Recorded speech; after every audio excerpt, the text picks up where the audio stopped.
Olá pessoal, tudo bem? A minha mãe, amada mãe, costuma me chamar de Paulo César. Porém, eu gostaria de ser chamado de Paulo Jereba.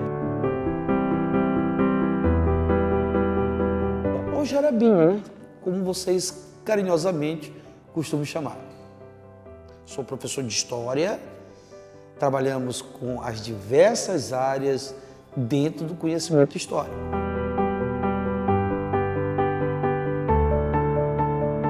Minha participação na educação, ela tem vários referenciais.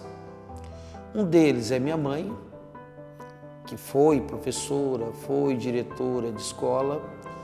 Lembro muito bem que quando nós éramos ali criança, eu e meu irmão, e ela não tinha com quem deixar, ela nos levava e eu ficava olhando para aquela mulher.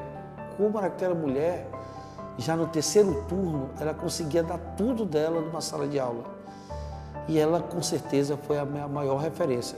Evidente que nós tivemos outras referências, professores, música, produção literária. Então, isso tudo vai nos inspirando, né, com o passar do tempo.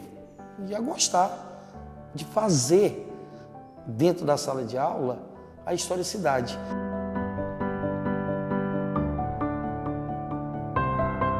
Eu tenho 2 filhos e eu sempre procurei olhar para meus filhos, principalmente no momento da adolescência deles, e olhar para os meus alunos. E a gente observa como pai comportamento muito semelhante desses jovens. É lógico que a gente percebe quando um aluno está triste, quando ele está exacerbando de felicidade, que muitas vezes ele está incomodado com algo e ele não está legal para assistir aquela aula. E a gente sempre procura falar o que está acontecendo, chegar próximo, tentar compreender esse universo. Principalmente hoje, porque hoje nós temos o profissional da educação, ele tem que ir além da sala de aula, ir além do processo de ensino-aprendizagem. Apesar de saber que esse é o nosso papel. O nosso papel central é ensino-aprendizagem. Mas nós temos que corroborar com a educação dos pais.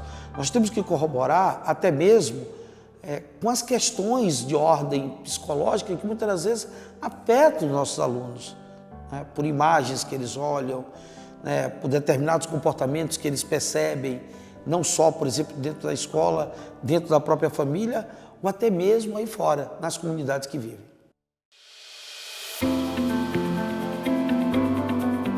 Eu comecei a dar aula em 1989.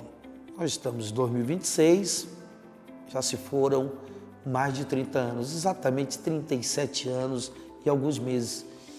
O que mais me encanta hoje na educação é a área de conhecimento que eu atuo, que é a história. Porque é uma área de conhecimento que ela está presente no cotidiano de todos nós.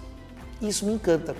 Porque quando eu começo a trabalhar determinados personagens, não apenas personagens que foram importantes, que marcaram a trajetória da história dos vencedores, quando a gente começa a trabalhar o protagonismo desses novos sujeitos históricos, a gente percebe um encantamento do aluno.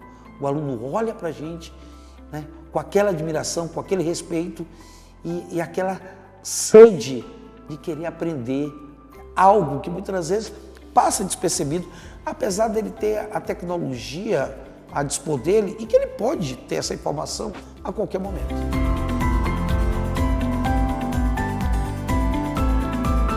Falar de história do Maranhão no início da década de 90 era algo assim raro, até porque não tínhamos produções acadêmicas.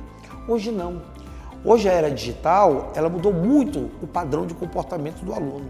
E nós, como profissionais da educação, nós temos que prestar atenção para isso, e observar essas mudanças e se enquadrar dentro desse aspecto de mudança, que não é uma tarefa tão fácil assim, mas com certeza com cuidado, com estudo e com bastante respeito a essa geração e sabendo que não podemos igualar a geração dos seus pais, que são gerações diferentes, não cometer anacronismos, eu acredito que a gente consegue sim ainda fazer um bom trabalho dentro de sala de aula, que ainda continua sendo apaixonante.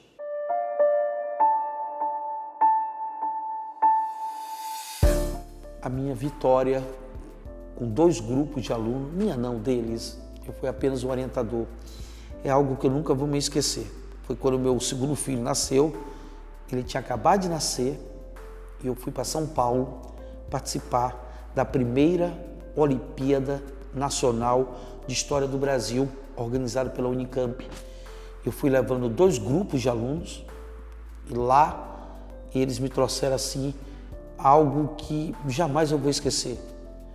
Nós fomos campeão e o outro grupo em terceiro lugar, campeão, medalha de ouro, medalha de bronze. Essas medalhas eu guardo com o maior carinho, sabe? Foram meninos e meninas que me deram assim o maior prêmio da minha vida. E foi um momento difícil, que eu tive que abandonar o meu filho recém-nascido para acompanhar em São Paulo.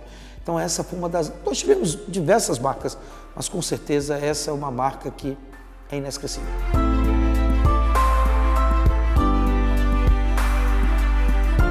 Com certeza, um dos grandes desafios que eu sofri foram em 2 momentos, também inesquecíveis. A transição da era analógica para a era digital. Não foi uma tarefa fácil, não é uma tarefa fácil, principalmente quando hoje se tem o uso da inteligência artificial. Eu costumo brincar com o aluno e digo, olha, a inteligência artificial está aí, eu quero que vocês realizem esse esquema resumo sobre esse determinado tema. Perceberam? O que a inteligência artificial está colocando? Agora eu vou colocar inteligência gerebal. E eu costumo brincar com eles, né? Então, façam uma analogia entre a inteligência artificial e a inteligência gerebal, para mostrar para eles que eles não podem deixar de ser criativos. Então, foi um desafio muito grande. Eu acredito para todos os professores da era analógica. E um outro grande desafio foi a pandemia. Confesso que a minha primeira aula de frente para a câmera, porque eu nunca gostei. Eu sempre achei que eu era muito inibido, meu universo era o universo. Quando eu comecei a dar aula dentro de um curso pré-vestibular, com mais de 300 alunos. Olha só, você entra para poder administrar uma aula com uma câmera te olhando e alguns personagens que não fazem parte de uma forma direta do teu enredo, então isso acaba, na verdade, deixando a gente bastante fragilizado.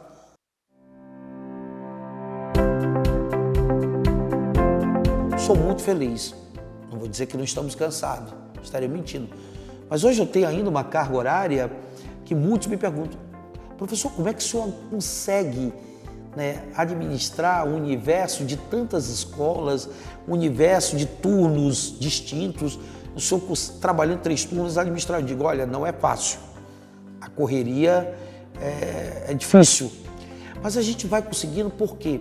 Porque em cada sala de aula que a gente entra, a gente encontra algo diferente.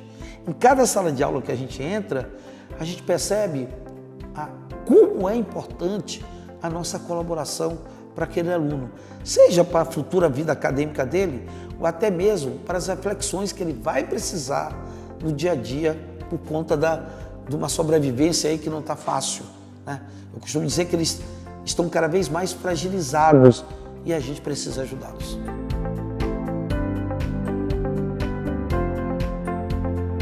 É para sempre, no coração, no pensamento. Eu acredito que mesmo depois de parar, eu sempre vou lembrar daquela aula difícil, daquela aula maravilhosa, daquele aluno problemático, daquele aluno encantador. Então, para sempre vai ficar.